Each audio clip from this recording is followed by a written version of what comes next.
সম্প্রতি দিল্লির একটি পার্কে ঘুরতে দেখা গেছে শেখ হাসিনাকে। এমনটাই জানিয়েছে ব্রিটিশ সংবাদ মাধ্যম ফিনান্সিয়াল টাইমস। বার্তা সংস্থাটি জানায়, বর্তমানে ভারতের রাজধানী দিল্লিতে মেয়ের সঙ্গে থাকছেন হাসিনা।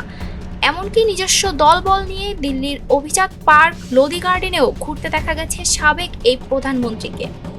এতে করে নতুন করে আলোচনা শুরু হয় তাকে নিয়ে।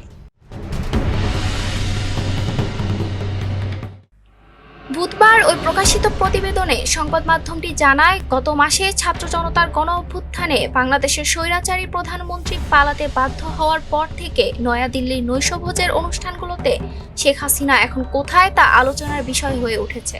দাবি করা হচ্ছে, ক্ষমতাচ্যুত সাবেক এ প্রধানমন্ত্রী ভারতীয় সরকারের একটি সেফ হাউসে রয়েছেন। তিনি তার মেয়ে সাইমা ওয়াজেদের সাথে থাকছেন।